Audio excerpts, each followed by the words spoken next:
Hello, ladies and gentlemen. I'm Diana Skaya, and you're watching Break the Fake here on TVP World. Slovakia's Prime Minister Robert Fico has crashed onto the geopolitical stage like an opera star, loud, dramatic, and with some strong gas anxiety. As the EU gears up for its next round of sanctions against Russia, most leaders are standing tall and talking tough. Then Slovakia steps in and says, wait, hold on, who's covering our heating bill? It's not that Fico is taking cues from Moscow. It's that he's juggling a home front in crisis, sky-high energy dependency, and the continuous fear that one wrong move could freeze out his support literally. Ja som veľmi jasne povedal, že pokiaľ nebudeme vidieť posun, pokiaľ ide o toky plynu z Ruska smerom do Európy, tak Slovensko je pripravené blokovať 18. sankčný balík proti Ruskej federácii. Myslím si, že treba priama reč. Musíme byť predvídateľní, naši partneri musia vedieť, čo urobíme. Toto zobral pán spolkový kancelár na vedomie. Rovnako som ho informoval, že chceme navrhnúť do záverov Európskej rady vo štvrtok aj ustanovenie, ktoré bude hovoriť, že Európska únia je mierový projekt a že by sme sa mali viac sústrediť na mierové riešenia, na diplomáciu, ako na riešenia vojenského charakteru. Stretnutie ukázalo, že naše vzťahy sú veľmi vyvážené. Naturally, Russia is loving this. Somewhere in the Kremlin, they're probably printing a fresh Defender of Discount Gas diploma with Fico's name in gold foil. For Moscow, an EU leader raising doubts about sanctions is a gift, especially when those talking points sound like they were ghost-written by Gazprom's PR team. Slovakia has really every right to voice concerns. Now, the economic strain is real, no one is denying that. But saying either gas or sanctions makes it sound like a hostage deal, and that plays straight into the Kremlin's narrative. Europe isn't just trying to punish an aggressor, it's trying to stop the war machine funding that aggression. Fico doesn't need to play cheerleader, but turning Slovakia into the reluctant face of EU fatigue isn't helping his country or the continent. And of course, if we're talking about Fico, how can we not mention his political soulmate, Viktor Orbn? Well, the Hungarian Prime Minister is once again throwing cold water on Ukraine's path to the European Union, this time with a new peaceful argument. That is, letting Ukraine in means letting the war in. And while the rest of Europe is focused on restraining the aggressor, Budapest is out here heroically restraining EU enlargement. Because nothing says solidarity like blocking the door while your neighbor's house is on fire. The problem is the war. If we would integrate Ukraine into the European Union, we would integrate the war. And we would not like to be together in one community with a country who is in war and represent an imminent danger on us. Because if a member of the European Union is in war, it means that European Union is war, and we don't like it. At this rate, perhaps the next demand will be to expel France from the EU for Napoleon's wars, or Italy for Julius Caesar. Now, wars are known to be contagious. Orbán's telling a tale where Hungary is a peaceful island of stability in a chaotic Europe. But really, it's less an island of peace and more an island of spin, where dodging confrontation with the Kremlin is repackaged as diplomacy. And if anyone has integrated the war into the EU, it's Orbán, who keeps amplifying Moscow's rhetoric while draped in the European flag. Now, Hungary is a unique case. An EU member that votes like it's following instructions from a different bloc. Tens of billions in European aid don't prevent Orbán from cozying up to Vladimir Putin or blocking Europe's collective decisions at each turn. Ukraine isn't asking the EU to integrate the war.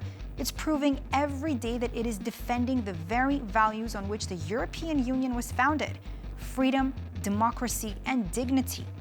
Meanwhile, Hungary, still blocking Ukraine and European unity, is integrating only one thing: fear of the Kremlin. And if this keeps up, it won't be Ukraine integrating the war into the EU, it will be Hungary integrating itself into a costly historical mistake. They'll show the Baltics who's boss, declared Russian propagandist Vladimir Solovyov. And his master plan? Not special forces, not the Baltic Fleet, not fancy new missiles. Nope. The Kremlin's latest bright idea is to invite Houthis and friends from Somalia to Kaliningrad to strengthen Russia's position in the Baltic. You heard that right. Yemeni rebels and Somali pirates as Russia's muscle. Looks like Moscow has scrapped Plan A and Plan B, and maybe all ideas until Plan Z. Я считаю, что хорошая идея предложить хуситам пожить в Калининградской области. Хорошая идея. И пригласить, например, коллег из Сомали. Им холодно будет, они же в шлепанцах воюют. Они привыкнут. Сейчас как раз пока лето. Нет? Они же любят рыбачить, мореходство. То есть вполне могут. Не случайно же, по-моему, почти все лидеры сомалийских пиратов обучались в российских вузах. Там какое-то время была такая статистика. По-русски говорят. Морской бой играют отлично, да. Поэтому хуситы будут охотиться на беспилотие, а сомалийцы по привычке объяснят прибалтам, кто здесь хозяин. Ну, тут прибалтам, кстати, начали А мы объяснять. всех осудим. Мы всех осудим. В этом я не Мы выразим глубокое несогласие. Я бы сказал, даже обеспокоенность. Now, to Russian TV strategists, the world is a giant risk board where terrorists can be shuffled around like game pieces. Now, previously, the Kremlin's arsenal included polite people, mercenary musicians, and militias from mines. Now it's sea robbers with AK-47s and no GPS coordinates. The Kremlin logic is simple. If your army is stuck drowning in Kherson floodplains, bring in anyone who's not underwater. But with these kinds of allies, the Russians would rather be left without a navy over a fleet run by pirates. Next up, Russia's turning Kaliningrad into Port Royal 2.0, complete with rum, cannons, parrots, and daily black mark reports for the Baltic states. Who knows, maybe an official partnership with Davy Jones isn't far off? At this rate, expect the Madagascar Squadron, the Haitian Guard, or even space pirates to show up. They would at least look more like a professional crew than the current Russian talk shows.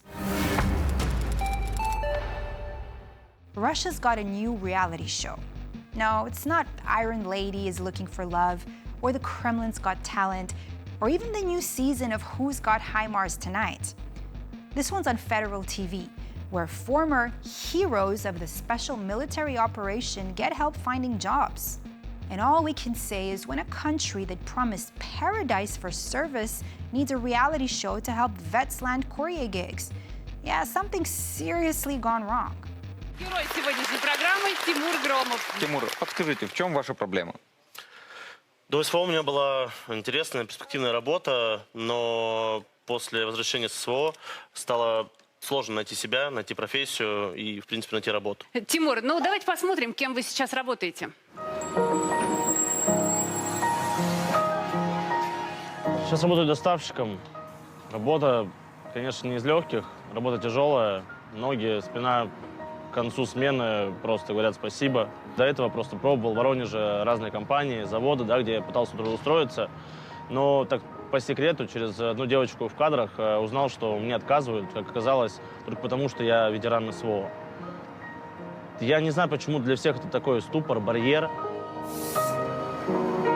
Возможно, кто-то думает там, да, из руководства, что все ветераны СВО это вспыльчивые, нервные, какие-то злые, там, да, то есть нестабильные сотрудники.